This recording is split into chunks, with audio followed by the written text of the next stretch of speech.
Hi, I'm Anne. Happy New Year. I wanted to talk about Sewcialites 3. This begins on February 20th. It's a free quilt along by Fat Quarter Shop. Each week they put out a block pattern on Friday.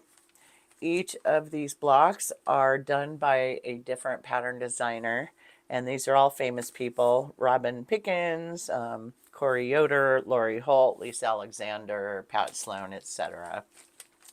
There's a great Facebook group for this. That's where everyone goes to talk about this. A lot of the pattern designers are in there off and on, and it's called Sewcialites Lounge. Okay, so in this packet on the cover is based on what block size you're doing, the fabric requirements. This page tells you what size quilt you're going to end up with. For the 3-inch blocks, it's 21.5-inch square. 6-inch blocks, 42.5-inch, and 9-inch blocks, 63.5-inch. And there's also suggested fabric bundles that you can use and it gives you an idea of what your quilt will look like. And on this page it's all 9 inches, but it's different fabric lines that you can use if you like the way these look. Then also you get a coloring page, and these are papers that you can buy from Fat Quarter Shop for making half square triangles, flying geese, or square and a square. I'm not going to use those, but a lot of people really like those, and I'm sure they make everything much more accurate. I did Sewcialites 2 a few years ago, and I'll put up on the screen what my quilt ended up looking like. I also went scrappy, but I went willy-nilly. I felt like my contrast was good and the color distribution was also good, but I'm not a huge fan of the way that sampler quilts look. And so I decided that is going to be the challenge for me this time, is figuring out how I can make a bit more calmness in the sampler quilt by using color. So the fabric that I'm going to be using came from some inspiration, and part of that was my current favorite fabric. I love the black and the way everything pops off of it so well. And then I also went on Pinterest, as I usually do when I'm coming up with ideas, and just kind of printed off some different things that spoke to me. What I ended up with, first of all, black background.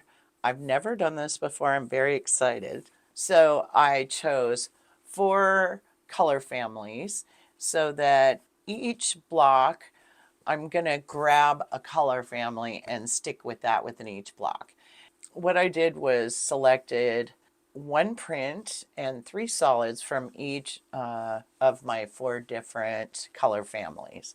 So I chose purple and teal and red and orange. So to me, that kind of came out of this, and we'll see if this is a little more organized to where I can be happy with a sampler quilt. We're going to find out. And, frankly, to me, the purpose of doing this quilt is skill building and community. The Sewcialites Lounge is a lot of fun. I'm doing this with a friend, Maura. Hi, Maura. You have to do it since I said it on YouTube now. You can't back out. The final thing I wanted to share with you is some things I learned in Sewcialites 2, just a couple of things. First, this is the big one. This is my big pet peeve, and I see this all the time on YouTube. When you have a fabric that's got quite a bit of background on it, like this one, and the background on your fabric is the same color as the background in the quilt you're making, these are not going to hold up against each other very well.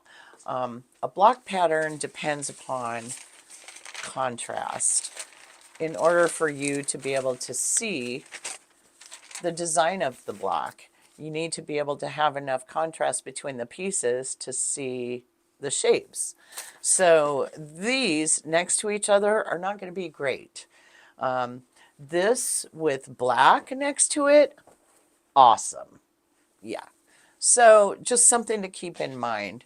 Now, the background on this fabric isn't as wide open as this white fabric here. And so with a black next to this, it wouldn't be that bad.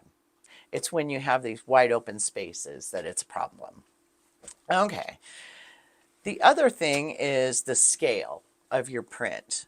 So if you're doing 3-inch blocks, you're not going to want to use prints like this because the graphics on it are just too large. You're going to want to stick with something that has a smaller scale print to it, you know, something more along the lines of this, to where if you cut a small piece, you can actually see what that fabric design looks like. You know, or you can stick with solids. That's another option. The final thing is just contrast. You know, even like this purple next to this red, when you step back a ways, it's not awesome. You probably all have heard you can just take a black and white photo of your fabrics next to each other, and that's a good check to see if there's enough contrast between them or not. Even though they're different colors doesn't necessarily mean there's good contrast. So yeah, that's about all I have on Sewcialites 3. If you want to join our private Facebook group, it's linked below. Show me what fabrics you're using. I'll put photos of mine in there. And my friend Maura is in there as well. And hopefully she'll be choosing her fabrics soon and posting those in the Facebook group as well. And yeah, I'll see you next time.